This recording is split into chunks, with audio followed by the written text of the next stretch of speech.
Yo, what is up, guys? And, well, today I'm going to do the Comicreview47 podcast. And for today's podcast, we're going to be focusing on Spider-Man Homecoming. To be more specific, the good and the bad.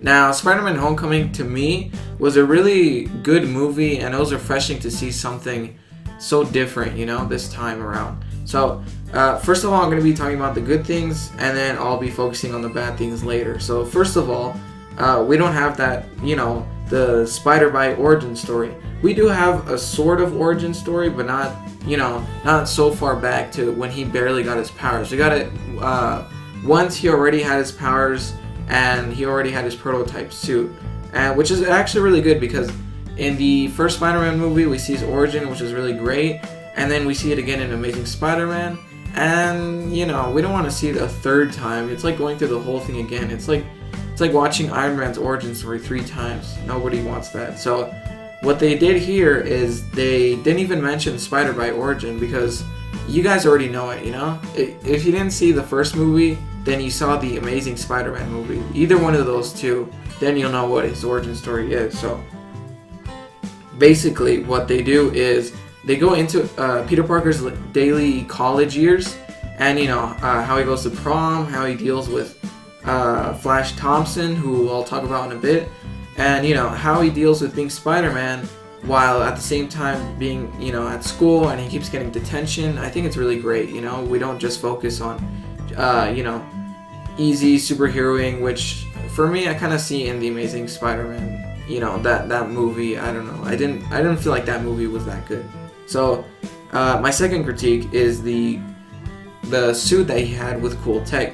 Now, his suit was actually really cool because it was provided to him by Tony Stark, aka Iron Man. So what Iron Man does is he tries to, make new suits and innovate, and that's exactly what he did with Peter Parker's suit.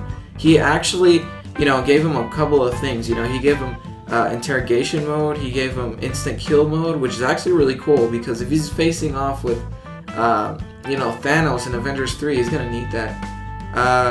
He's got, I think he has 300 something different combinations of web shooters. Correct me if I'm wrong. And yeah, so his suit, he can, in Civil War, we saw that his eyes are kind of like camera lenses, which is actually really cool because, we see that he can kind of zoom in and out and adjust his lenses. And then we actually see in the movie and in one of the trailers that the spider symbol on his chest is actually Spider-Bot, which, if you guys don't know how the Spider-Bot works, it traces enemies. So he just plants it, wherever, and it's actually kind of small, and they don't really notice it, so he could find out for himself. But the cool thing about the Spider-Bot was back in the 60s, it was actually really cool because he made it himself, and it was actually a little bit bigger since it was a prototype. And also, if you want to learn more about, the Spider-Bots themselves, you can check out the Superior Spider-Man when Doc Ock actually makes Spider-Bots, which is actually really, really cool. So, now going back to the cool suit, I think Marvel went kind of, like with the new all different Marvel series, they kind of went with that sort of vibe, If you guys haven't read it, it's about Peter Parker making technological innovations with his industry called Parker Industries, and now he's actually got a good amount of money. With that money, he's using it to donate. He's actually going, to Shanghai, as we see in issue 1. It's really cool. And then he has like his tech glows green, his eyes glow green. It's really cool because he's got like a lot of cool like innovations with his suit, which is the same thing as we see in the MCU. So, well, the next thing I want to mention is MJ is actually funny. So, if you see the movie, you notice that girl, at the end, she said that she was MJ, but we'll get to that in a sec. She's actually pretty funny, she's just, she's just observant, I feel like she's like the watcher, I feel like she's kind of like that person who's like a Stanley Camo type thing. I don't know, I thought she was really funny, when she was in the Liz Allen's party, she said that she wasn't even there when she actually was, and then she was sitting alone at the lunch table, and she was asking Peter why he was sitting alone when she herself was sitting alone. I don't know, I thought it was just funny. And then, well, yeah, I'll explain about her, her name being MJ. I think her name was Michelle in the movie, so I'll talk about that in a bit. Peter's actually pretty lame and a nerd, which is the next thing I'm going to talk about. So, if you don't know, if you don't know how classic Spider-Man should be, he should be, the kind of lame person, high school / college years. He's got glasses. He's actually like a super nerd, which is how he makes his own web fluids, and he gets all like excited. That's actually really cool that we see that in the movie. Every time there's a cool new thing that he finds out about his suit, not only do the fans get excited, but he gets excited as well. We kind of relate to him as well, so that's pretty cool. And Peter Parker, he's struggling with life, which is actually what we see in the first Tobey Maguire Spider-Man movie, which is why audiences really like that movie, because it felt like classic Spider-Man. This is what we get here. We get this sort of, classic, lame Peter Parker. Now, well, actually, when he's Spider-Man, though, he starts learning, part of his responsibility as being a superhero, and that's what Tony Stark tries to teach him. Since Tony Stark himself wasn't really responsible, he didn't even know that his missiles were used for evil reasons back in Iron Man 1. So later, he learned the meaning of responsibility, although he's still working on it. So that's cool that Tony Stark is Peter's mentor, because he doesn't want Peter to go through the same thing that he did, causing collateral damage, accidentally killing people. We don't really want that. And also, Vulture's actually a pretty understandable guy. Vulture's actually pretty cool because, he's not 100% evil like we see in most movies. Ultron is evil, Loki's evil. In Suicide Squad, we see that witch, I forgot her name, I don't know, I can't remember her name right now, but yeah. So, most of the villains are usually evil and they have no problem killing, but Vulture, however, he actually doesn't kill Peter Parker, which is actually really cool. So, Vulture, all he wants to do is, I think he's kind of on a low budget, and he's trying to provide money for his family. So what he does is he gets some tech from the Avengers, from the Avengers movies. There was like an alien invasion, so he grabs some of that tech, and he, 7 years later, he finally works on a costume, to use, and also he works on some tech to sell. Now, I don't know if he was planning on selling the suit or not, but the suit was just to steal some tech from, the Avengers, or I mean, not the Avengers, but S.H.I.E.L.D's helicarrier. I think that's what it's called. But yeah. I think he's a pretty relatable villain. He just wants to make money for his family. He doesn't want to kill anyone, not really. He does threaten Peter, but he doesn't actually kill him in the end, so that's pretty cool. And, okay, so one thing that I really liked about Vulture was a plot twist. So, there is spoilers, as you already noticed by the title of this video. So, Vulture's is actually Liz Allen's dad. Vulture's actually Liz Allen's dad, so that's actually really crazy. So Peter, he knocks on Liz's door since, he's her prom date, and then he's so shocked to see that, the Vulture is actually at the door. I thought that was really funny, and then he's like shocked. I can, when I was at the movies, I could really feel the tension. I was like, what the heck? It was actually one of those plots that wasn't expected, At least to me, most of the time you can kind of just expect plot twists because, they're mostly cliche and stuff. But this one is actually pretty cool. And yeah, I actually was, my heart was pumping. I was like, what the heck? So I really like that part. And also, I'm going to keep talking about Vulture just a little more. Last thing about him. So Vulture actually keeps Peter's identity a secret. Now, the reason why he hasn't killed him yet, he hasn't revealed his identity, he hasn't tried to go after him that much, is because Peter Parker, actually the Vulture knows that Peter Parker is Spider-Man, so he knows that Spider-Man saved his daughter's life. Now, he didn't know that Spider-Man was Peter Parker until Liz Allen was talking to Peter, about about the Stark internships that he had. So Vulture eventually figured it out. But anyway, so in the end of the movie, we see Scorpion. Yes, that Scorpion in the end credit scene, or mid credit scene, I mean. He's asking if he knows who Spider-Man is, and Vulture thinks about it, but he says he doesn't know when he actually does. So he's actually kind of grateful that he saved his daughter's life, which is really cool. Now I want to skip on from Vulture to Karen, and for those of you who don't know who Karen is, she's actually Peter Parker's AI that Iron Man made. So Iron Man is actually pretty big on artificial intelligence. We see it in the comics, we see it in the movie. So, he's got Friday in the comics, and he had Jarvis in the movies. Although in the comics, Jarvis was a butler, but still.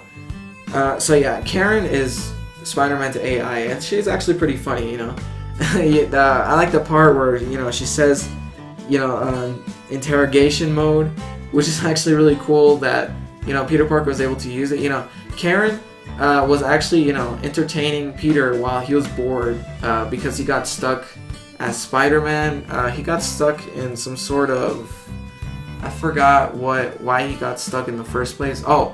Because Vulture was actually stealing something from the back of a truck, and Peter Parker actually ended inside the truck, and he got stuck somewhere. So that was really cool that he was in a tight situation.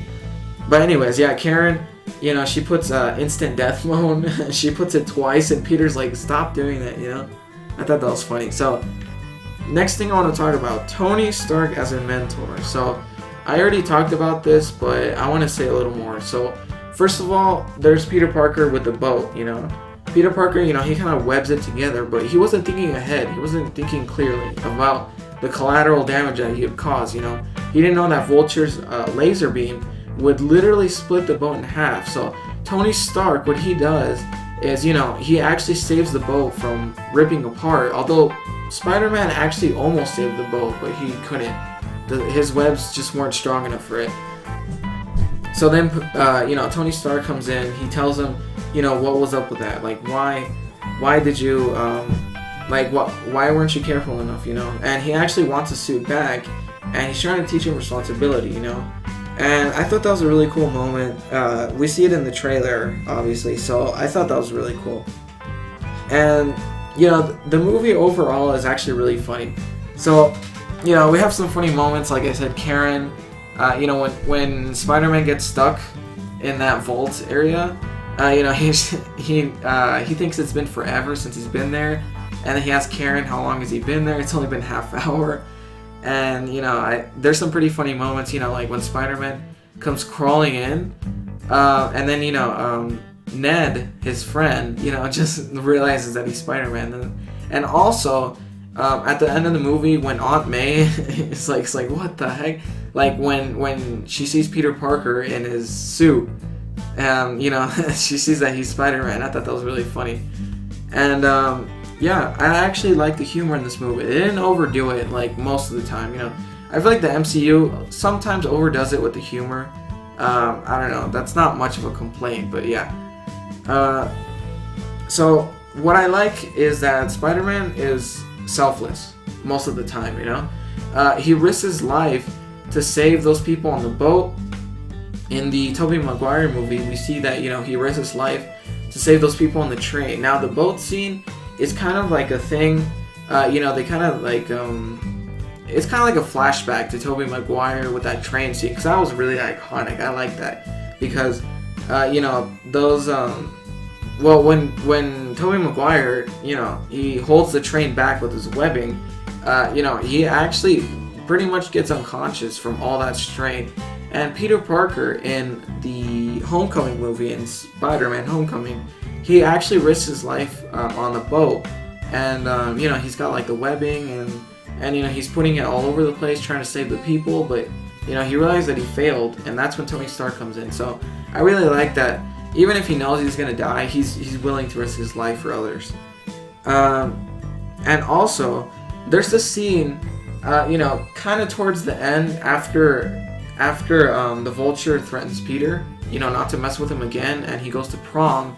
outside in the bus, you know how Shocker hits Spider-Man? Around that part, he was fighting the Vulture, and the Vulture uses his his metal wings to slice down the pillars and topple over Spider-Man. Now, this scene, I like it because it's actually kind of iconic in the comics. It's actually, I love this one panel. It's in Amazing Spider-Man number 33, where actually in the movie, he feels helpless. He feels like he can't get out of this, and I don't know, he feels like he's gonna die. He feels claustrophobic. I actually like it. So what he does is he looks at a water reflection, and he sees himself. He sees that he's Spider-Man, and he can do it. He lets out all of his strength, and he lifts it like with all his might. And actually, that's really cool. In Amazing Spider-Man number 33, that's the same thing that he does. And actually, in that comic, he lifts tons. He literally lifts tons of weight. And he's thinking about Aunt May, how he can't let her down. He's thinking about how he still has his life. So he pulls up the entire piece of metal that's falling down on him. I thought that part was really cool. And and during the movie we see that he's got a lot of problems. He's not experienced. He's new to the superhero gig, you could say. And Tony Stark isn't much help, because although Tony Stark is a good mentor, he in the beginning of Spider-Man's early superhero days, Tony Stark wasn't really around. He just kind of told him that he'd call him, but he never did. So yeah, and he's got problems with school.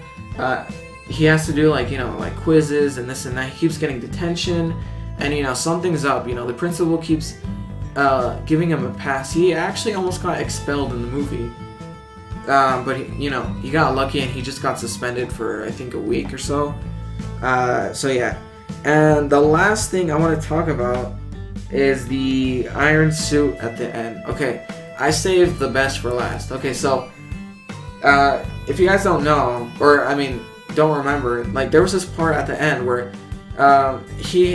Tony Stark offers him to stay at Avengers Tower, with Vision, with Scarlet Witch, with Hulk, and everyone.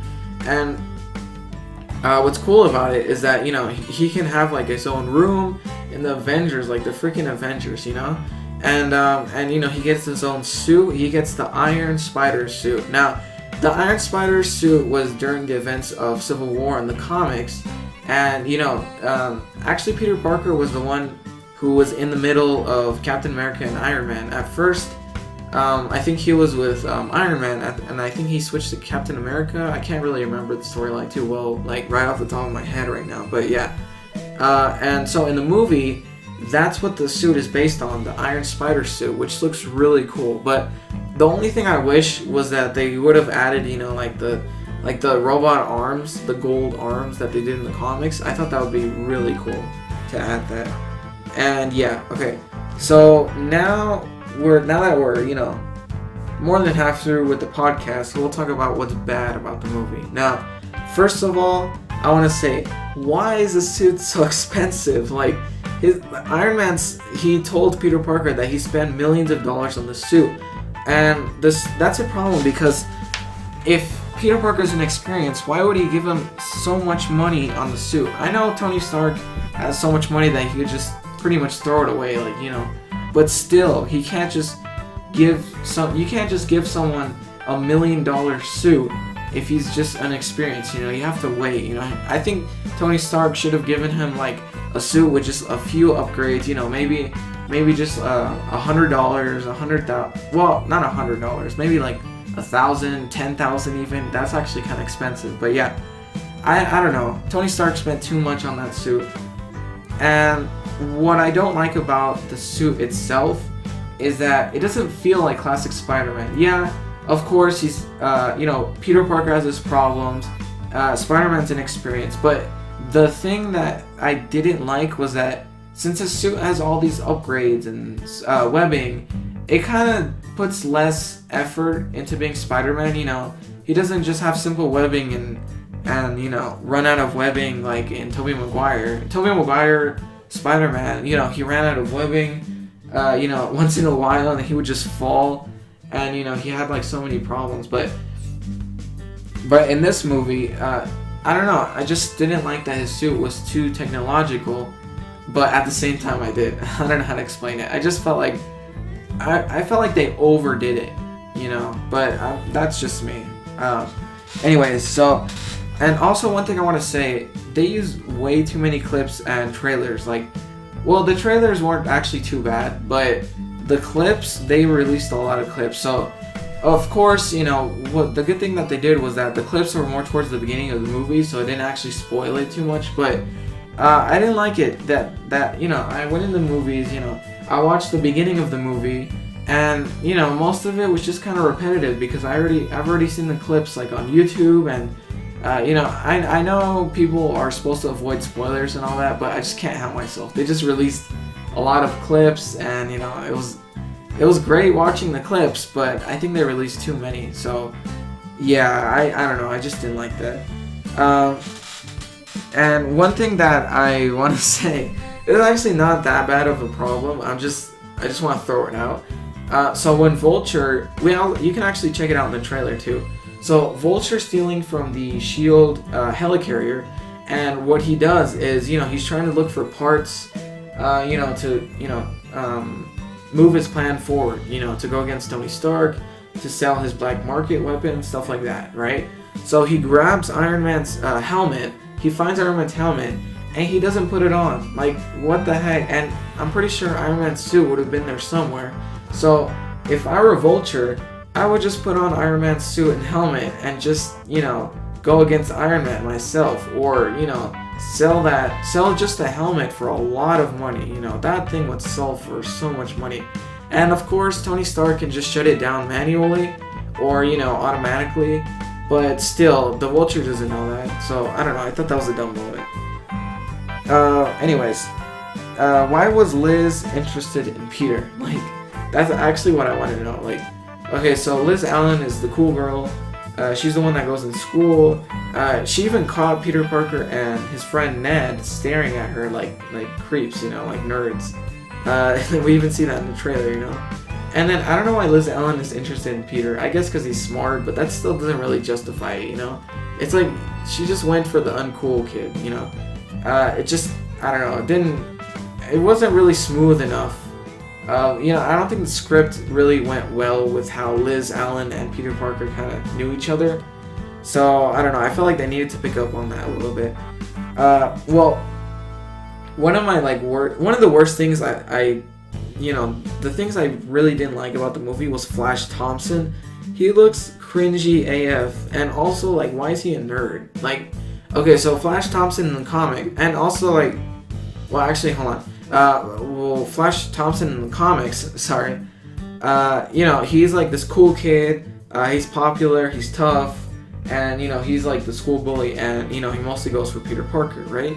So, in the movie, yeah, sure, he's a bully to Peter, but not really that much, and also, like, he's a nerd, like, he really is a nerd, because they're going to the I think it's the state championships for spelling bee or something like that, or like some quiz, and yeah, I don't know, he just looks weird. It does not look like the comic version at all.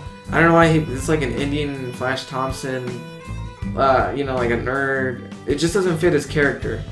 I don't know.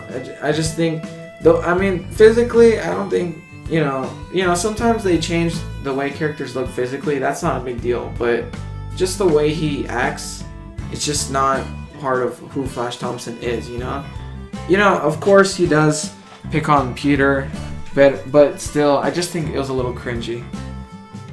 So, okay, so another critique that I have, the podcast is almost over, by the way. So, why is the suit CGI? So that's actually something I want to know. Like, okay, so, at times, they have Peter Parker put on the suit, but for whatever reason, it just looks too CGI. Like, I know MCU has really good effects and everything, but I feel like the MCU, like, for example, when I saw Avengers 2, yeah, they had really good effects, like millions of dollars they spent on that movie, which is a lot, but, good special effects I don't care about that if the story's not good, you know? I mean, of course, Avengers 2, it wasn't a bad movie. It wasn't, but I don't know, I got bored, you know, halfway through the movie, because although it looks good, it's just not that good of a plot device, you know, so to speak. So that's what, you know, in Spider-Man, they use a lot of CGI, and I don't know, I just feel like the suit, maybe the suit, they didn't use CGI all that much, and maybe they did, but either way, it doesn't really look that natural. Like in Tobey Maguire, I like how the black lines, the black lines for his webbing are, you know, black and they stick out, you know? And I thought that looks really cool. So, I don't know, I thought that was something that was cool about the movie. Well, yeah, and, well, about the Tobey Maguire movie. And the Spider-Man Homecoming movie, I don't know, the suit looks a little off. I don't know, that's just me. So, and also, okay, so this is what I want to say, like, the end credit scene, oh my god, oh, I can't even talk about this. Like, okay, so the end credit scene, okay, so there's a mid-credit scene, right, with Vulture, you know, talking to Scorpion, you know, in jail, you know? Okay, that was cool, they're setting up the next movie, maybe setting up a Sinister Six movie, or maybe just setting up Scorpion himself. That'd be cool if they set up Sinister Six. I'd actually like to see that in the MCU. But anyways, so yeah, in the end credit scene, Captain America just stares at you for like, and he just says patience, and he teaches you about patience in a white background. Like, this is the most bland, irritating, annoying end credit scene I've ever seen. Like, why? Even if I'd rather them not have the end credit scene than put that, because they have us waiting until the end of the movie just for that, you know? I was expecting something cool, like maybe, you know, show Thanos. Might as well, because Avengers 3 is about to come out, and they didn't even show, like, Thanos at all. I thought they should have done that. That was really annoying to me. I hate the end credit scene. Okay, so next thing I want to say, okay, so Tony Stark and, I forgot what that other agent's name is, you know, the agent from S.H.I.E.L.D. that is mentioned towards the beginning of the movie. Okay, so Tony Stark says that he'll give him a call, right? And then Peter's waiting, you know, waiting for Tony Stark to finally call him. And he's actually texting the agent, dude, you know, that agent of S.H.I.E.L.D. And he never texts back. He doesn't text back. He doesn't leave him. He doesn't call him. He doesn't even say that he's busy. Like, he doesn't even bother. Like, Peter has sent so many texts over the months, like, you know, asking about Spider-Man or if he could do superheroing or anything, dude. Like, what the heck? Like, I know S.H.I.E.L.D. is kind of, like, iffy on, you know, they have their own business and their own things to do, yeah. But still, dude, they should at least let him know something, because then he's gonna give up hope, and, you know, he's just gonna give up on being a superhero in the first place, you know? And I feel like that kind of made him lose his self-esteem, honestly, but I just thought that was like a prick move from the agent. So, okay, so how is S.H.I.E.L.D. hijacked so easily, right? Like, I don't know how S.H.I.E.L.D. like, okay, so the S.H.I.E.L.D. helicarrier, or, well, not the helicarrier itself, but I keep calling it that, but just, you know, those planes that S.H.I.E.L.D. use to, you know, import items safely. Okay, so, you know, once he gets, you know, the Iron Man helmet and stuff like that, and I think the other time he was getting some more tech, but when Spider-Man was chasing Vulture and, you know, they were on a plane in the air, the plane had a camo, like an active camo, you know? So how did Vulture see that? First of all, it's S.H.I.E.L.D. tech, right? S.H.I.E.L.D. has like cloaking devices. It's got like anti-satellite. It's got like probably anti-infrared, anti-ultraviolet, you know, all those things. And Vulture just somehow is able to see the S.H.I.E.L.D. plane easily. And, you know, I just don't know how, and he just gets in easily, you know, there's no silent alarm that goes off, you know, there's no defense system that, you know, it's just weird that he's able to get in so easily. And also, Why do people have a crush on Spider-Man? Most of these critiques are just questions that are kind of left unanswered in the movie, but just roll with it. Yeah, so I don't know why. You know, like Liz Allen is talking to some friends, and then they're like, "Oh, I'm totally crushing on Spider-Man." Like, why? What did he do? Like, if you actually watch the movie, right? Like from their perspective, right? If you see Spider-Man from their perspective, like, okay, like all he did was literally like, towards the beginning of the movie. I'm not talking about later. In the beginning, he just he actually tried to stop these dudes from stealing a bank. And all he did was make them explode the bank with the laser tech that we saw in the trailer, you know? Like, he didn't actually do anything cool. I mean, sure, Spider-Man is part of New York, and people see him often, but, you know, he's not really that cool of a dude. And honestly, that doesn't really go with how the press sees him, you know? J. Jonah Jameson kind of sees Spider-Man as a bad person, and that kind of affects the community. And, you know, what we see here is that a lot of people like Spider-Man. Actually, I don't think anybody hates him in the movie, if I'm being honest, so that's kind of weird. Okay, second to last question. Why does he fight on a plane? Like, how is he even able to stick to the plane? It's just, oh my god. Okay, so, you know, we see in the movie, you know, he's on, how did he get all the way up there in the first place? I think he just stealthily stuck onto Vulture's foot. Okay, yeah, alright. So, and his webbing somehow didn't come off. All that speed of the plane, he's still, you know, like somehow able to. Well, actually, when Vulture, you know, gets on the plane, I can see how Vulture can get on the plane. You know, he has like, you know, he's got like claws that, you know, attach him to the plane. Okay, that's actually understandable. But Spider-Man, all he has is sticky powers, and it's not even that. It's not super sticky like that to be able to go like, you know, thousands of miles per hour on a plane. And then also, you know, I think he kind of like jumps back to the plane, to the back of the plane. And then if he were to jump just a little bit, that plane would go without him. Like, he would have fallen already, and he would have died. Like, but I know it's a movie, things like that don't happen, but still, I think that was pretty ridiculous. So. To finish off the podcast, I want to say like why is there no Shield? Like, Shield doesn't even intervene. No Nick Fury, no Agent Coulson. Sure, we have Tony Stark's agent, you know, but that he might be part of Shield, but that doesn't change the fact that he literally didn't really do anything in the movie. Like, you know, at least for Peter Parker, you know. So Shield just doesn't intervene with the fact that Vulture's stealing their tech. He doesn't care that, you know, Spider-Man's, you know, a new superhero that they have to worry about. Because, you know, in the comics, let's just say in Ultimate Spider-Man as an example. In Ultimate Spider-Man, you know, Spider-Man just got his powers, right? S.H.I.E.L.D. already knows about this because they stole his blood sample.